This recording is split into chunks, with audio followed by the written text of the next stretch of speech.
Morning ഷോയിൽ ഇനി അതിഥിയുടെ സമയമാണ്.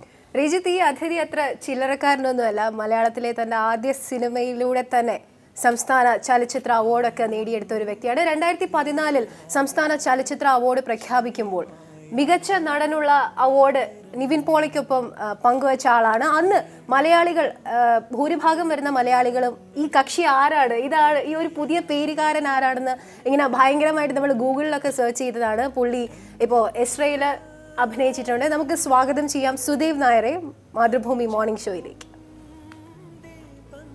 സ്വാഗതം സുദേവ്. മലയാളത്തിലെ ഗുഡ് മോർണിംഗ്. മലയാളത്തിൽ നമ്മൾ അങ്ങനെ ഒരു ഹൊറർ ത്രില്ലറുകളൊന്നും കണ്ട് ശീലിച്ചിട്ടില്ല. എസ്ര പേടിപ്പിക്കുമോ മലയാളിയെ? അതെ അതെ, തീർച്ചയായും പേടിപ്പിക്കണേൽ അപ്പുറം ഇത് വളരെ ഒരു ഇമോഷണൽ ആയിട്ടുള്ളൊരു സ്റ്റോറിയും കൂടിയാണ്. അപ്പോൾ നമ്മൾ പ്രേക്ഷകർ തിയേറ്ററിൽ പോകുമ്പോൾ പേടിയും ത്രിൽസും മാത്രമല്ലാണ്ട് വളരെ ഒരു ഡെപ്തുള്ള ഒരു സ്റ്റോറിയും എക്സ്പെക്റ്റ് ചെയ്യണം. ഒരു ജൂത ചരിത്രത്തിൻ്റെയൊക്കെ ഒരു ഭാഗം കൂടി ഈ കഥയിൽ കൊണ്ടുവന്നു എന്നൊക്കെ വായിച്ചു കേട്ടിട്ടുണ്ട്. അത് എത്രത്തോളം വിജയമായിട്ടുണ്ട് സിനിമയിൽ?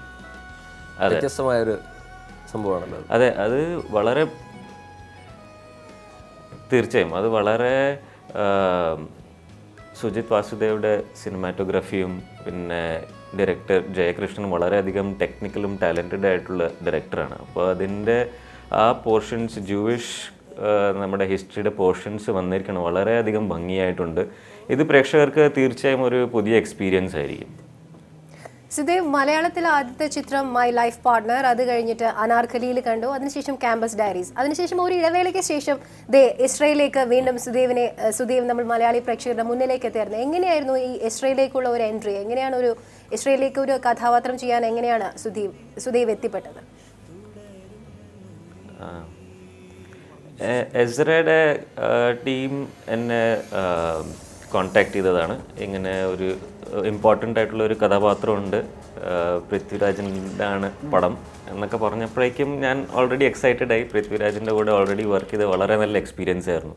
സെക്കൻഡ് ടൈം വർക്ക് ചെയ്യാൻ അനുഭവം ഉണ്ടാവും എന്നറിഞ്ഞപ്പോൾ പിന്നെ ഞാൻ ഉടനെ തന്നെ ഡയറക്ടർ ജയക്കെ മീറ്റ് ചെയ്യലും കഥ കേട്ടാൽ പിന്നെ ഈ കഥയുടെ ക്വാളിറ്റി ഇങ്ങനെയാണ്, അത് ആര് കേട്ടാലും ഈ കഥയുടെ ഒരു പാട്ടാവണമെന്ന് പറയും. അപ്പോൾ ഞാനത് ഉടനെ തന്നെ ഇതിൻ്റെ നമുക്ക് വർക്ക് തുടങ്ങാം എന്നായി.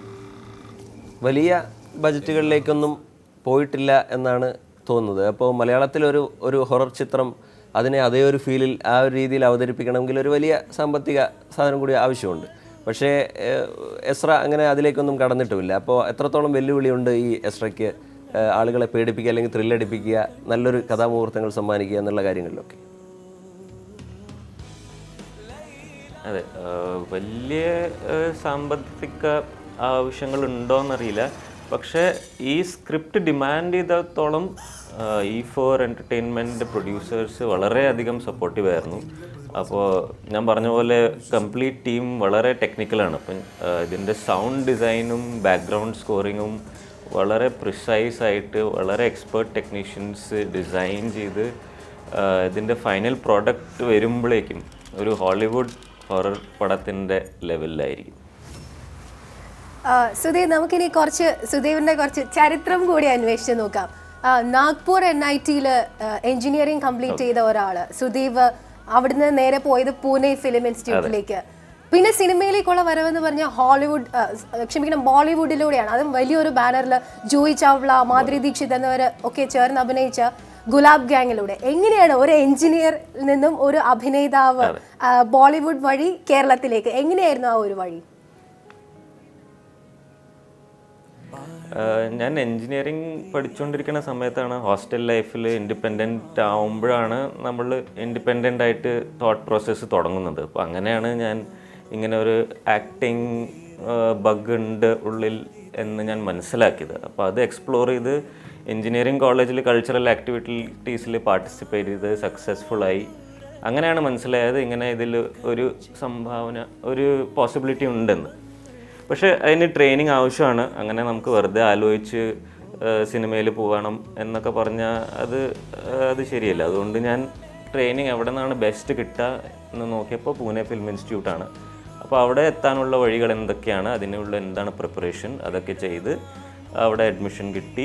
അങ്ങനെ ട്രെയിൻ ചെയ്ത് അവിടെ നിന്ന് പുറത്ത് വന്നപ്പോൾ അങ്ങനെയാണ് ഓരോരോ ചാൻസ് തേടി അവസാനം ഗുലാബ് ഗാങ് എന്ന ചിത്രത്തിൽ ചാൻസ് കിട്ടി. അതുപോലെ തന്നെ മൈ ലൈഫ് പാർട്ട്ണർ എന്ന ചിത്രത്തിൽ ചാൻസ് കിട്ടി. അങ്ങനെയാണ്. പൃഥ്വിരാജിന് ഒപ്പം തന്നെ വളരെ പ്രാധാന്യമുള്ള ഒരു കഥാപാത്രത്തെ തന്നെയാണ് സുദേവ് കൈകാര്യം ചെയ്യുന്നതെന്നാണ് അറിഞ്ഞത്. സുദേവിൻ്റെ കഥാപാത്രത്തെ പറ്റി ഒന്ന് പറയാമോ എസ്രയിലെ?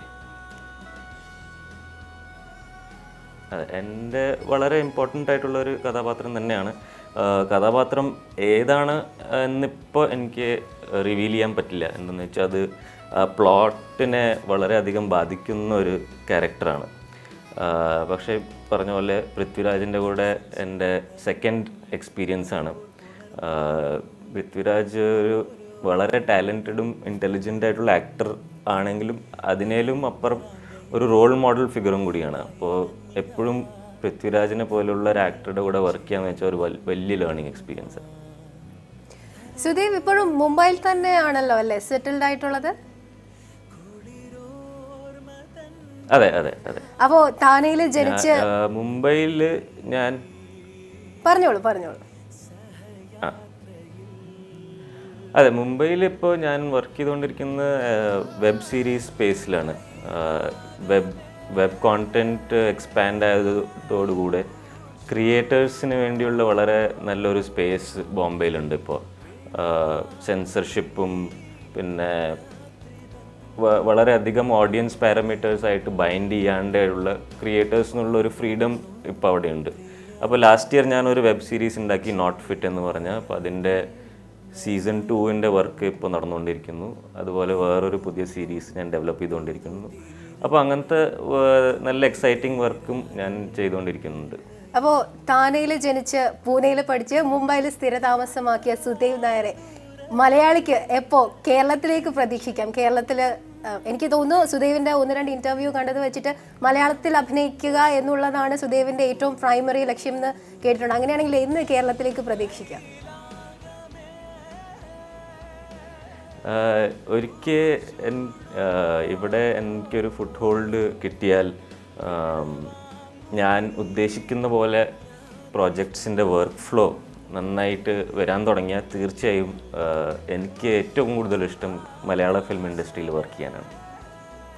സുദേവിൻ്റെ കഥാപാത്രത്തിൻ്റെ പേര് പോലും വെളിപ്പെടുത്താൻ പറ്റാത്ത സ്ഥിതിയിൽ വലിയൊരു ത്രില്ലർ തന്നെ നമുക്ക് എസ്രയിലൂടെ നാളെ ലഭിക്കും എന്നാണ് വിചാരിക്കുന്നത്. ചെറിയ വേഷങ്ങളാണെങ്കിലും വലിയ വേഷങ്ങളാണെങ്കിലും എല്ലാം തന്നെ കൃത്യമായി അതിൻ്റെ ഒരു അടയാളപ്പെടുത്തൽ നടത്തിയിട്ടുള്ള നല്ല ഒരു കലാകാരൻ തന്നെയാണ് സുദേവ് എന്നുള്ള കാര്യത്തിൽ യാതൊരു സംശയവുമില്ല. എസ്രയ്ക്ക് നാളെ പ്രേക്ഷകർക്ക് മുന്നിലെത്തുന്ന എസ്രയ്ക്ക് എല്ലാവിധ വിജയാശംസകളും മോർണിംഗ് ഷോ നേരുകയാണ്. ഒപ്പം സുദേവിനും ഇനി മുന്നോട്ടുള്ള യാത്രയിൽ വളരെ മികച്ച കഥാപാത്രങ്ങൾ കിട്ടട്ടെ, സ്വപ്നങ്ങളെല്ലാം യാഥാർത്ഥ്യമാകട്ടെ. എന്തായാലും വളരെ നന്ദി മോർണിംഗ് ഷോയിൽ അതിഥിയായി എത്തിയതിന്. Thank you so much. My pleasure.